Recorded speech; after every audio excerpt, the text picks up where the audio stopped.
नमस्कार साथियों, आप सभी का आपके YouTube चैनल इंग्लिश कैंपस पर स्वागत है। आज हम बात करेंगे देवरानी जेठानी की कहानी पंडित गौरी दत्त शर्मा द्वारा लिखे गए उपन्यास के महत्वपूर्ण परीक्षोपयोगी तथ्यों के विषय में। हम इसमें उपन्यास के विषय में महत्वपूर्ण बिंदु, उसके पात्र परिचय, कथासार और प्रमुख उदाहरण देखेंगे। ठीक है, तो आइए शुरू करते हैं।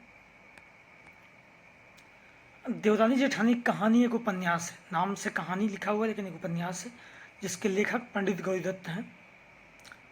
इस उपन्यास का प्रकाशन 1870 ईस्वी में मेरठ के एक लियो प्रेस छापखाने जीआई में प्रकाशित हुआ और इसकी 500 प्रतियां प्रकाशित की गई थी। तब इसका मूल्य केवल 12 आने था। ठीक है, 1870 में प्रकाशित हुआ तब मेरठ के लियो प्रेस से 500 प्रतियां और मूल्य 12 आने था। छोटे आकार के इस उपन्यास में कुल 35 पृष्ठ हैं। इसकी प्रति अभी भी नेशनल लाइब्रेरी कलकत्ता में सुरक्षित है। ठीक, डॉक्टर गोपाल राय से हिंदी का पहला उपन्यास मानते हैं, ये याद रखिए। बड़ा महत्वपूर्ण है कि उपन्यासों के क्रम में एक तो ये रहता है किस उपन्यास प्रस्तुतकर्ता कौन है, प्रस्तुता कौन है, प्रथम उपन्यास। ठीक है, तो ये जरूर ध्यान रखिए कौन मानता है। आइए कुछ महत्वपूर्ण बिंदु इस उपन्यास के देख लेते हैं हम, जो अक्सर परीक्षाओं में घुमा फिरा के उससे ही पूछे जाते हैं। हिंदी के प्रथम उपन्यास के मतभेद में यह उपन्यास भी गिना जाता है, जिसके लेखक पंडित गौरी दत्त शर्मा ने उपन्यास की भूमिका में ही इस उपन्यास के उद्देश्य और जरूरत को रेखांकित कर दिया है। उपन्यास का परम लक्ष्य यही बताना है कि समाज परिवार के लिए पढ़ी लिखी स्त्रियों की क्यों जरूरी है। ठीक है, पंडित गौरी दत्त ने अपनी इस कृति में स्पष्ट किया है कि वे इसका प्रणयन स्त्री शिक्षा के लिए कर रहे हैं। वह भूमिका में लिखते हैं, मैंने इस कहानी को नए रंग ढंग से लिखा है। मुझको निश्चय है कि दोनों स्त्री पुरुष इसको पढ़कर अति प्रसन्न होंगे और बहुत लाभ उठाएंगे। यह गौरी दत्त जी भूमिका में ही लिख देते हैं। आगे कुछ महत्वपूर्ण बिंदु इसमें देखते हैं कि सब बनिया परिवार की पृष्ठभूमि द्वारा कथा प्रस्तुत की गई है। उपन्यास में सामाजिक एवं पारिवारिक स्थितियों का भली भांति चित्रण किया गया है। मध्यवर्गीय समाज के पारिवारिक विघटन एवं घर के बंटवारा का वर्णन है। स्त्री शिक्षा का लाभ वर्णित किया गया है। स्त्रियों की आभूषण प्रियता का चित्रण किया गया है। बाल एवं अनमेल विवाह का चित्रण, विधवाओं की दशा का भी चित्रण किया गया, परंतु विधवा विवाह का समाधान वो दबी जबान से ही करते हैं। वृद्धों की समस्या और बहुओं की क्या समस्या, आपस में नोक झोंक, उनका चित्रण है। लोक मुहावरों का यथास्थोचित प्रयोग किया गया है। आगे कुछ और महत्वपूर्ण बिंदु कि यह उपन्यास समस्या के साथ समाधान भी प्रस्तुत करता है। उदाहरण के लिए झाड़ फूंक की जगह डॉक्टर को दिखाना, वृद्ध समस्या के बीच देवरानी द्वारा सेवा का आदर्श प्रस्तुत करना, अनेक सामाजिक कुरीतियों, बाह्याडंबरों, धार्मिक अंधविश्वास आदि पर करारी चोट करता है उपन्यास। आभूषण प्रीता, विवाह में फिजूल खर्च, झाड़ फूंक आदि की चर्चा हुई है। अलगौझों की समस्या इस समाज में चित्रित है। अलगौझा मतलब आप लोग समझते हैं अलग होना, भाई भाई में बंटवारा या पिता पुत्र, ये अलगौझा कहा जाता है, मतलब दो हिस्सेदारों में बंटवारा, अलगौझा। परिवार में वृद्ध की स्थिति क्या हो जाती है, उपन्यास में इसका भी हल्की रोशनी डालता है इस विषय पर भी। हिंदी के प्रथम माने जाने वाले इस उपन्यास की खास बात यह है कि इसमें लोक जीवन के चटख रंगों का सुंदर प्रयोग किया गया है। अब आइए पात्र परिचय देख लेते हैं। मुख्य पात्र पहले लाला सर्वसुख, मेरठ का अग्रवाल बनिया, जिसने अपने पुरुषार्थ से धन दौलत हाट हवेली खड़ी की थी। ठीक है, परिवार का मुखिया है वो लाला सर्वसुख। दौलत राम लाला सर्वसुख का बड़ा बेटा, पिता के व्यवसाय में सहयोग करता है। मूलिया और कन्हैया इसके पुत्री और पुत्र हैं। छोटे लाल लाला सर्वसुख का छोटा बेटा, रेलवे के दफ्तर में नौकरी करता है। नन्हे और मोहन छोटे लाल के बड़े बेटे और छोटे बेटे हैं।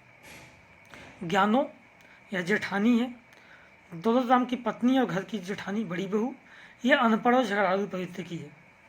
ये ध्यान रखिए कि जेठानी कौन है, देवरानी कौन है, बड़ा कौन है, छोटा कौन है। तो आगे देखते हैं, आनंदी ये देवरानी है, छोटे लाल की पत्नी, व्यवहार में कुशल और विवेकशील स्त्री, पढ़ी लिखी है।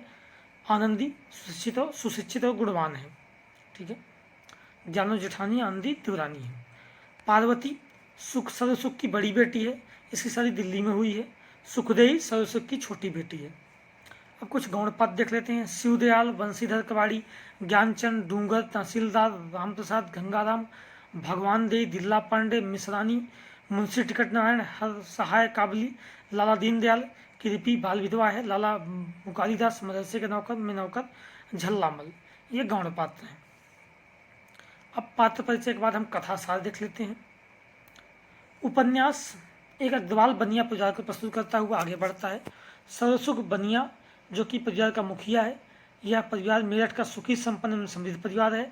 सर्वसुख के 2 बेटे, बड़ा बेटा दौलत राम तथा छोटा बेटा छोटे लाल है। सर्वसुख पहले गलियों में घूम घूम कर फेरी लगाते थे, लेकिन बाद में परचून की दुकान खोली जो चल निकली। सर्वसुख की 2 बेटियां, बड़ी का नाम पार्वती जो कि दिल्ली में विवाहित है, छोटी का नाम बेटी सुखदेवी है। बड़े बेटे दौलत राम की पत्नी ज्ञानो एक अनपढ़, लालची एवं स्वार्थी है जो कि मोहल्ले में अपनी देवरानी और सास की आलोचना करती रहती है। जबकि छोटे बेटे छोटे लाल की पत्नी आनंदी अत्यंत संस्कारी, पढ़ी लिखी एवं समझदार है। वह घर की चिट्ठी लिखने तथा पढ़ने का कार्य भी करती है। बाल विवाह का प्रचलन होने के बावजूद भी छोटे लाल और उसकी पत्नी आनंदी अपने पुत्रों का बाल विवाह नहीं करवाया। उपन्यास परिवार की समस्याओं को प्रदर्शित करते हुए आगे बढ़ता है।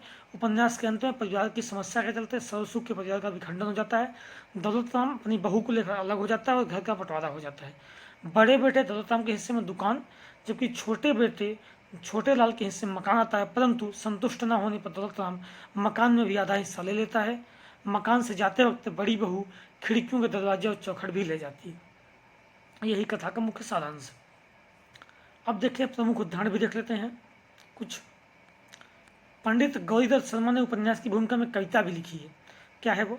दया उनकी मुझ पर अधिक वित्त से, जो कहा मेरी कहानी पढ़े चित्त से, रही भूल मुझसे जो इसमें कहीं, बना अपनी पुस्तक में लेवे वहीं, दया से कृपा से क्षमा रीति से, छिपावे बुरों को भले प्रीति से। ये कविता भूमिका उन्होंने लिख रखी है। आगे देखते हैं। ज्ञानवान लड़कियां घबराती नहीं हैं, सब काम किए जाती हैं, यह आनंदी के पिता कहते हैं।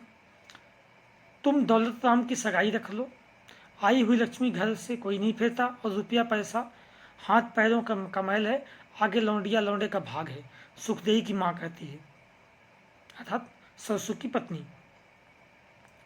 मनुष्य को चाहिए कि जितनी चादर देखे उतने पाँव पसारे। मुझे यह बात अच्छी नहीं दिखती जैसे और हमारे बनिए हाट हवेली गिरी रख के और दुकान में से 1000-2000 रुपये की बड़ी कठिनाई से पैदा किए हैं, विवाह में लगाकर बिगड़ जाते हैं। लाला सरसुख जी ये फिजूल खर्ची के विरुद्ध में बात करते हैं। लाला जी अब तुम भी बैठ के भगवान का भजन करो और इस जगत की माया मोह छोड़ो, छोटे लाल लाला सरसुख से कहते हैं।